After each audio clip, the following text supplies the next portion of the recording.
Joe Biden asakoli bolongoli wuto le 31 décembre ya bopekisi ya mibembo ya batu bakohuta bikolo bya Afrika yanse pona variant Omicron.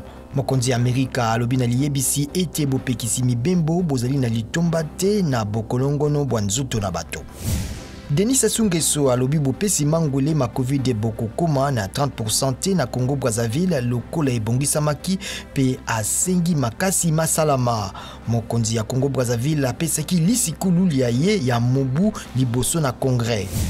Misala mitikalaki ya kokangama omokolo mwa mibale na Bukavu pe bisika mingi na Sud Kivu na bosenga ya société civile pour na koboya botindi ya ba policier ba Rwanda na ekolo Congo démocratique ilandaki milulu mya mposo moleki na Goma epai wapi bato banei bakufaki.